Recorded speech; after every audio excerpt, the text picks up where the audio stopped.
Hello friends, welcome to my this video session. आज के video session में बहुत इंपॉर्टेंट चीज़ पे हम बात करने जा रहे हैं और वो है कि सीए कोर्स में स्मार्ट स्टडी कैसे करें। वैसे तो किसी भी कोर्स में स्मार्ट स्टडी करने की ज़रूरत होती है, बट हम चूँकि अपने सीए फील्ड से हैं तो हम सीए कोर्स पे ही स्टिक करेंगे और हम आज देखेंगे कि कैसे सीए कोर्स में स्मार्ट स्टडी करके चीज़ों को कॉम्परेटिवली हम आसान बना सकते हैं, इजी कर सकते हैं। ठीक है, उसके लिए मेरे पास है 14 मंत्रास। 14 मंत्रास बोले तो डूज एंड डोंट्स, कि क्या क्या सीए के प्रिपरेशन, सीए एग्ज़ाम के प्रिपरेशन के ड्यूरिंग और सीए एग्ज़ाम में क्या करना है और क्या नहीं करना है। ठीक है, बने रहेगा इस पूरे वीडियो सेशन में, पूरा देखिएगा। चीज़ें आपको बिल्कुल लगने लगेंगी कि हाँ कैसे प्रोसीड किया जा सकता है और कॉम्पिटिटिवली सीए के प्रिपरेशन को इजी कर सकते हैं। ठीक है, तो चलते हैं हम अपने पहले डूज में कि क्या करना है हमें during preparation of CA exam and CA exam में क्या करना है। तो पहला, ऑलवेज प्रैक्टिस प्रैक्टिकल प्रॉब्लम। देख फ्रेंड्स, जब भी हम पढ़ेंगे ना किसी भी टॉपिक को, किसी भी सब्जेक्ट को, किसी भी चैप्टर को, तो वहाँ पे जो भी प्रैक्टिकल क्वेश्चंस होंगे ना उसको हम प्रैक्टिस करेंगे राइटिंग में। ऐसा नहीं है कि हम पढ़ लिया वर्बली और चीज़ों के को समझ गए और लगा कि हाँ चलो चलो हो गया, ऐसा होता है। बट जब जब हम प्रैक्टिकली बनाने जाते हैं ना एग्ज़ाम में, है ना, तो क्या होता है कि चीज़ें हो नहीं पाती हैं क्योंकि हमें लैक ऑफ प्रैक्टिस होती है। तो ये करने से क्या होगा, हमें प्रैक्टिस हो जाएगी हमें कि how to present, how to write. ठीक है, और हमारा कॉन्फिडेंस भी बढ़ता है। ठीक, तो पहला तो ये हो गया कि हम प्रैक्टिकल प्रॉब्लम को हमेशा ही राइटिंग करके, लिख करके, है ना, करेंगे उसकी प्रिपरेशन। दूसरा है ऑलवेज प्रिपेयर शॉर्ट नोट्स। बहुत इंपॉर्टेंट होने वाला है ये, बहुत इंपॉर्टेंट। मैं अपने प्रैक्टिकल, अपने खुद के पर्सनल एक्सपीरियंस से बात कर रहा हूँ क्योंकि मैं भी सीए हूँ। मैंने भी कभी पढ़ाई करी है, सीए किया, उसके बाद है ना चीज़ों को समझ रहा हूँ। तो मैं अपने एक्सपीरियंस से कह सकता हूँ कि शॉर्ट नोट बहुत इंपॉर्टेंट चीज़ है। एग्ज़ाम के टाइम में, आप एग्ज़ाम के ठीक पहले और ड्यूरिंग एग्ज़ाम जब आप चल रहा होता है एग्ज़ाम, तो बहुत हेल्प करने वाला है ये। हम जब भी कोई भी टॉपिक, कोई भी जब चैप्टर पढ़ेंगे तो उसमें हमेशा ही क्या करेंगे, शॉर्ट नोट्स बनाएंगे। हर एक चैप्टर का, सपोज 25 चैप्टर से किसी पेपर में, तो हर एक चैप्टर के लिए 1 या 2, 1 और 2 पेज के शॉर्ट नोट्स बनाएंगे। मतलब 25 है, 25 है तो 50 पेजेस के शॉर्ट नोट्स हो गए, जिसको रिवाइज करना शॉर्ट स्पैन ऑफ टाइम में बहुत ईजी हो जाएगा, बहुत हेल्प करेगा ये। ठीक है, थर्ड में आते हैं हम डूज में। After completion of particular chapter और टॉपिक, कोई भी पर्टिकुलर चैप्टर या टॉपिक पढ़ते हैं, वो हम समझ लेते हैं, पढ़ लेते हैं, उसके बाद उससे रिलेटेड एग्ज़ाम के क्वेश्चंस को, प्रीवियस एग्ज़ाम्स में ओबियसली आए हुए होंगे किसी न किसी एग्ज़ाम में उस टॉपिक से क्वेश्चन, तो उसे हम देखेंगे, सॉल्व करेंगे उसको। ठीक है, तो इससे हमारा कॉन्फिडेंस लेवल भी बढ़ेगा। ठीक है, फिर आते हैं फोर्थ पॉइंट पे कि try to cover syllabus 2 months before exam. हमेशा ये करना है। ठीक है, ये एग्ज़ाम से 2 महीने पहले, 2 मंथ्स बिफोर, सपोज हम नवंबर में एग्ज़ाम दे रहे हैं तो अगस्त तक हमें सिलेबस कवर कर लेना है। ठीक है, मई में एग्ज़ाम दे रहे हैं तो फरवरी तक सिलेबस कवर कर लेना, ताकि 2 महीने जो है ना फुल फ्लेज रिवीजन में मिले। हो सकता है कि हमने 90% सिलेबस कवर किया हो, लेकिन हम 90% में ही जाएंगे। जब 2 महीने बचेगा तो नया कुछ भी नहीं करने वाले हम। ठीक है, सिर्फ और सिर्फ उस केस में जहाँ पे कुछ अमेंडमेंट्स आते हैं, लाइक टैक्सेशन लॉज वगैरह में अमेंडमेंट्स आते हैं, वहाँ तो मजबूरी होती है, हम करेंगे।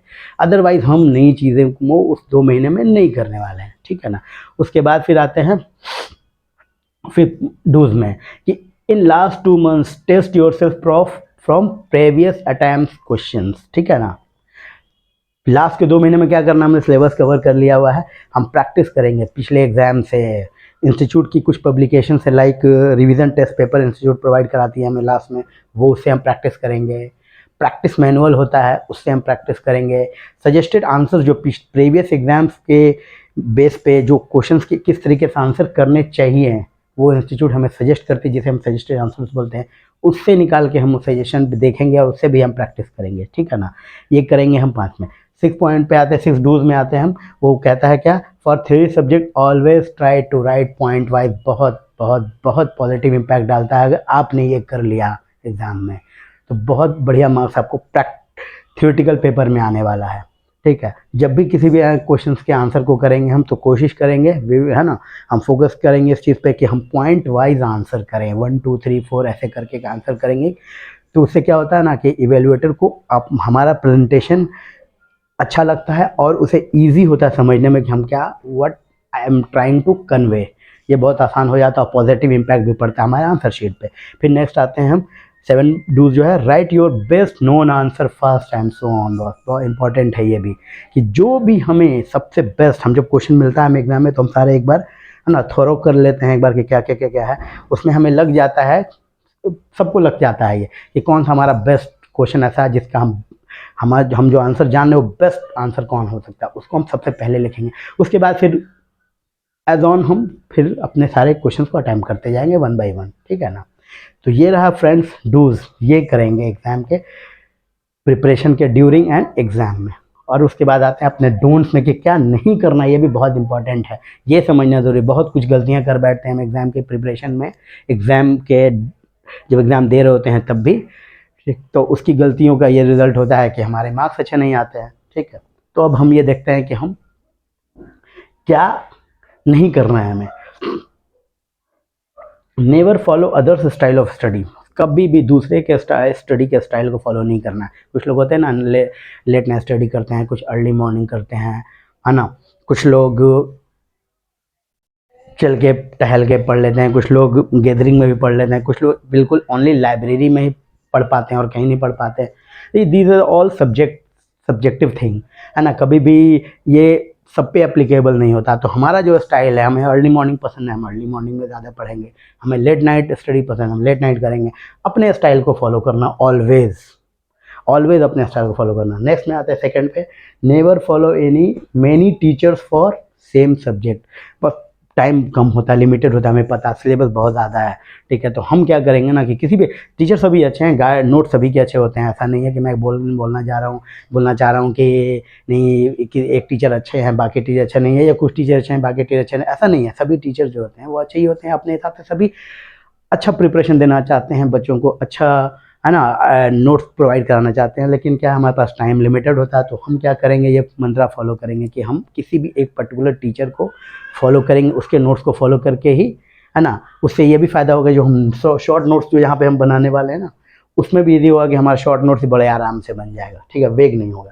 थर्ड पे आते हैं, escape from doing verbal problem solution of practical questions, है ना। कभी भी यहाँ पे हमने देखा जैसा कि हम प्रैक्टिस करना है हमें, वही चीज़ को यहाँ पे किसी की हमारे में से किसी की हैबिट होती है ऐसा कि बस देख लिया हाँ हाँ ये तो ऐसे होता है, ऐसे होता है, बट ये नहीं करना है कि हाँ ऐसे होता है। हम उसको हमेशा ही उस चीज़ से बचना है कि हम वर्बल नहीं करेंगे, हम प्रैक्टिकल प्रॉब्लम क्वेश्चंस के आंसर को लिखेंगे, नोटबुक पे लिख के प्रैक्टिस करेंगे, ठीक है।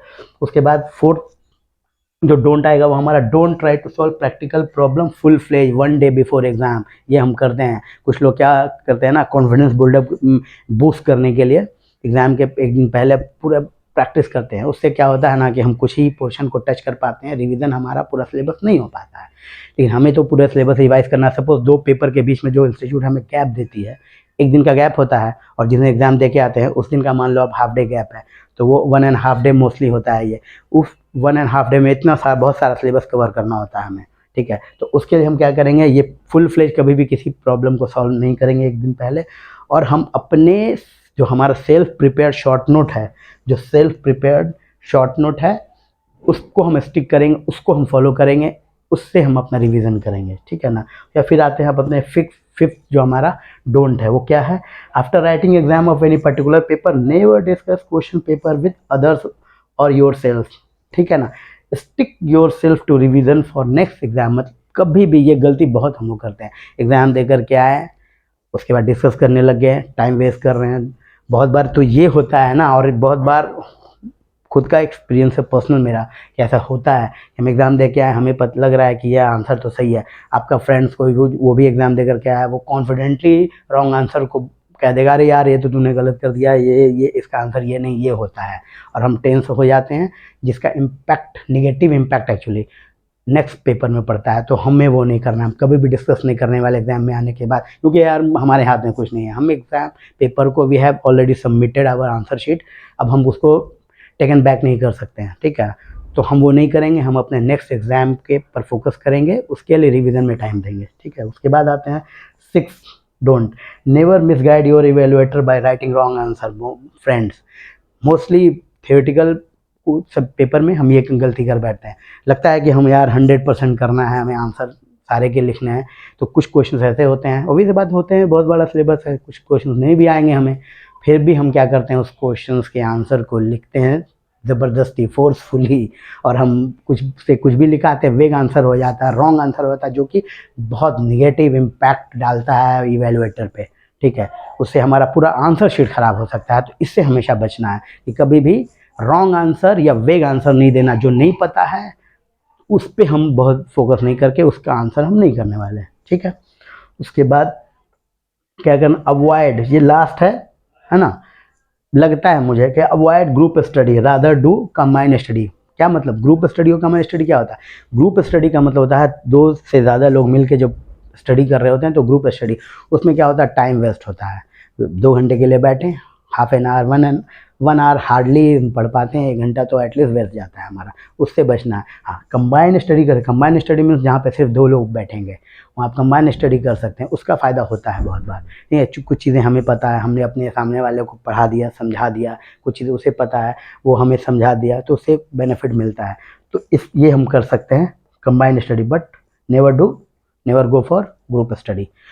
तो ये रहा हमारा डूज एंड डोंट्स कि क्या हमें एग्ज़ाम में करना, नहीं करना है। स्मार्ट स्टडी इसको कहते हैं। अगर ये हमने कर लिया एग्ज़ाम के ड्यू प्रिपरेशन के टाइम में और एग्ज़ाम जब हम लिख रहे होते हैं तब, अगर इन 14 मंत्रास को अगर फॉलो कर लिया ना, तो मैं आई टेल यू कि चीज़ें बहुत आसान हो जाएंगी, बहुत बढ़िया से कर पाएंगे हम सीए के प्रिपरेशन को।